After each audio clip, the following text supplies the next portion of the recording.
Yo, what is going on everyone? Welcome back to another video. Today we're going to be talking about the Santali S01, all my thoughts and opinions on this mouse and if I think it's worth picking up over anything else. So let's just get started.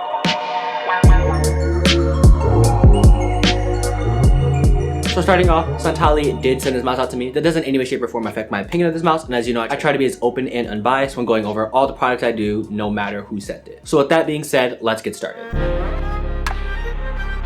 So to start, Santali is a relatively new company. They don't have much experience in the mouse scene as compared to Lamzu or Pulsar, but they do have a lot of experience in the manufacturing stages, so they know a lot about what they're doing when it comes to how to actually produce a mouse. Here is a list of the specs on this mouse. It is a really solid feeling mouse in hand. When you compare it side by side to a mouse like the FK, which is clearly drawing inspiration from, you can see you're getting a very similar side flares, where you're getting a nice little flare towards the back, alongside a very little flaring towards the front and then a pinch in the middle. But this mouse does differ in its height, where it's significantly taller in hand than the FK, where the FK is a very flat mouse, alongside it not having unibody design. So you are getting those two separated main clicks from the main shell, which does help with click durability compared to the FK, where you can pretty much click the mouse in the very, very, very back. You shouldn't be able to do that on a mouse, but with these Zowie, they're kind of committed to the unibody design, so that's just kind of how they are. The build quality of the mouse is surprisingly good. You are getting really nice reinforced sidewalls, but when you do a little press on the bottom, you are getting a lot of flex there,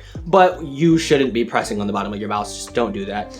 On the top, you are getting a little bit of shell flex in the exact middle of the mouse, but again, you should not be pressing the middle of your mouse. This is just a test that I do to make sure the durability all around is completely fine. And this mouse does suffer from a little bit of base flexing and a little bit of top shell flexing, but where you would be pressing in on the sides are completely rock solid. And I could break it with one hand if I tried my hardest, but I'm not going to do that because I actually enjoy the shape a lot. These are the main clicks that it's using, and I found them to be very, very, very nice. They have a really nice tactile bump to them without feeling way too light or way too heavy, compared to something like the solid blue shell pink dots, or something like a TTC Gold, which is super light. You're getting something that feels nice in the middle, where it has a really nice tactile bump. There's virtually no pre-travel, which I really do appreciate. When I'm using a mouse, I really don't want to have to worry about a little bit of pre-travel, but post-travel is kind of something to be given with every mouse. That's something you can kind of just expect to happen.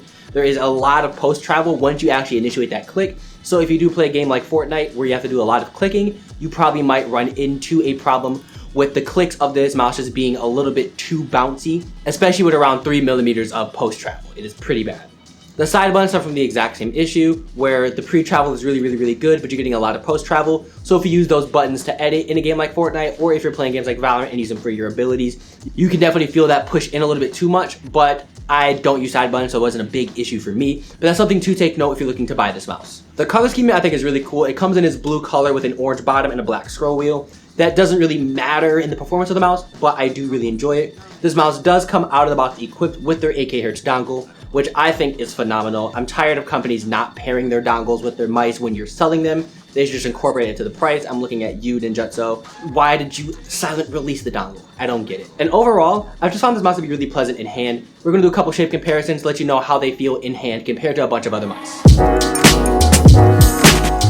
So we're gonna go back to that FK comparison. Like I said, you're getting a little bit shorter of a mouse. This mouse, I believe, is 125 millimeters long. So it's gonna be on the larger side of mice. You are getting a very nice taper and flare. It's very similar to the FK in that regard, but it has a center hump like a Superlight, and it has a back flare like the FK, and it's much longer. It feels what I would expect an FK1 to feel like if it had a larger center hump. When compared to the Superlight, it feels like a totally different mouse on hand. You are getting a very similar center hump, where it's really nice and tall, and it feels really good in hand, but the pinching in the middle of the mouse with the back flare feels a lot better for my personal grip style compared to the super flat sides of the Superlight, which are just incredibly flat. It feels better for fingertip, the Superlight, but for my personal grip style, I do just prefer the S01 for my kind of palm fingertip hybrid. And finally, the mouse that I called pretty much the best mouse of the year. This is the MightySetups. This is probably my all-time favorite mouse, and nothing has beat it to date outside the FK2DW, which I will be having a review coming on very soon. I love the FK2DW, and that is the best mouse of this year. Looking at the two shapes side by side, you're getting a lot flatter sides on the MightySetups alongside a very minimal back flare